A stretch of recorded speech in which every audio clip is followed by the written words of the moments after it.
Okay students, question number next देखते हैं। तो question number 7 says a tent is in the shape of cylindrical surmounted bye a conical top.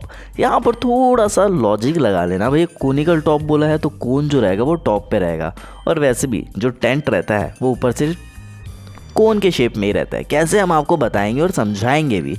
ये video को देखने के बाद जब आप एग्ज़ाम दोगे तो एग्ज़ाम में ना इस बारे में सोचना, तो आपको चीज़ें क्लियर हो जाएगी कि भैया ऊपर कोनिकल रहता है। ठीक है, if the height and diameter of the cylindrical part are 2.1 metre and 4 metre respectively. कैसे सारी चीज़ें हम बताते हैं डायग्राम के थ्रू। ठीक है, यहाँ देखिए भाई, यहाँ पर क्या बोल रहा है 2.1 क्या है, हाइट है किसकी, सिलेंड्रिकल पार्ट की। सिलेंड्रिकल पार्ट ये होगा ए से डी, बी से सी तक होगा सिलेंड्रिकल पार्ट, तो यही होगा आपका 2.1 मीटर। ठीक है, डायमीटर कितना है 4 मीटर, तो डायमीटर यहाँ पर 4 मीटर करेंगे तो रेडियस आपका हो जाएगा 2 मीटर। ये बात भी समझ में आ गई। And the slant height of the top is 2.8 metre. भैया स्लैंट हाइट बोला है, हमने आपको बताया है इंट्रोडक्शन क्लास में, स्लैंट हाइट इस चीज़ को बोलते हैं, जैसे पी सी की बात करें तो वो आपका स्लैंट हाइट हो जाएगा जो कि होगा 2.8। Find the area of the canvas use for making the tent. भैया देखो, ये कैनवास का जो कपड़ा रहता है इससे अपन टेंट बना रहे हैं, तो टेंट बना रहे हैं तो देखो क्या हो रहा है, नीचे वाली जगह को अपने को क्लोज नहीं करना है, वैसे भी कोई करता नहीं है।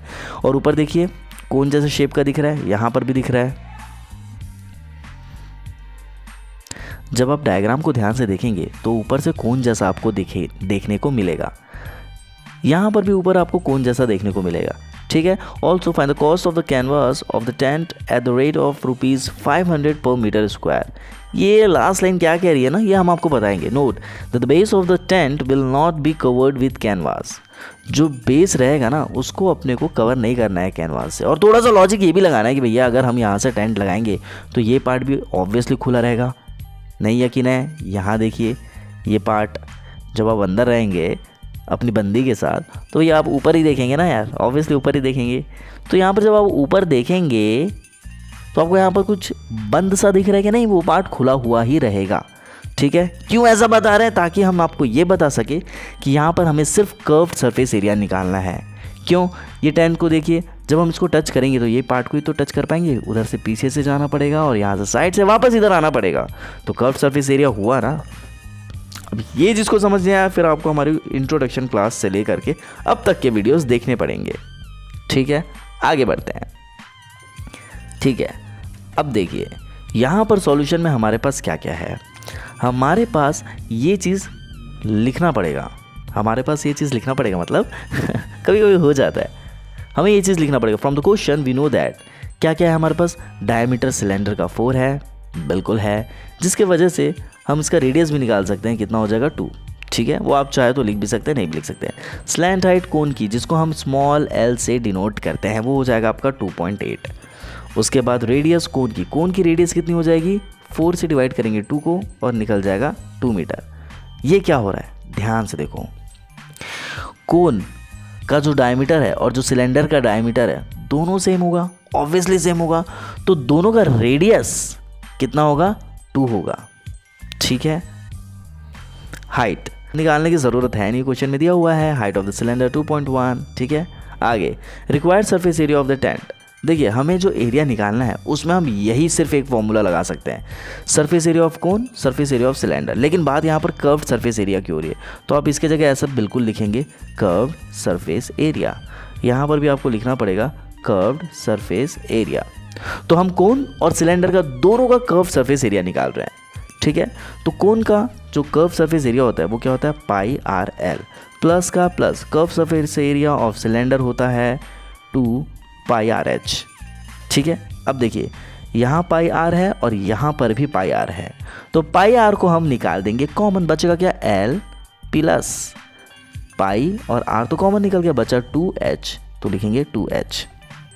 ठीक है, वैल्यूज़ रख देंगे भाई, पाई की वैल्यू है 22/7 इंटू आर। आर किसका रख रहे हैं, यहाँ से आया, ये आर कहाँ से आया, कोन से आया, तो कोन का रेडियस रखेंगे। लेकिन एक अच्छी बात यह है कि कोन का रेडियस और सिलेंडर का रेडियस दोनों 2 है, तो यहाँ पर अभी हम रखेंगे 2 प्लस लेंथ, लेंथ नहीं है, हमने जानबूझ करके गलत बोला, ये लेंथ नहीं है, ये स्लैंट हाइट है। स्लैंट हाइट को हम स्मॉल एल से रिप्रेजेंट करते हैं, जिसकी वैल्यू है 2.8।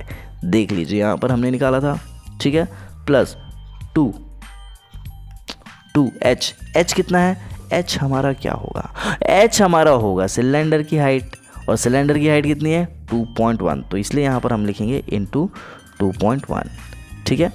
देखिए 22 इंटू 2 करेंगे तो 44 आएगा, 7 को 7 लिखेंगे, 2.8 को एज इट इज़ उतारेंगे, 2 इंटू 2.1 जब हम करते हैं तो आएगा आपका 4.2, ठीक है। अब आगे देखते हैं, इन दोनों को हमें प्लस करना है, तो 44/7 लिख दिए, ब्रैकेट के अंदर की जो हम प्लस करेंगे तो कितना करेगा भाई?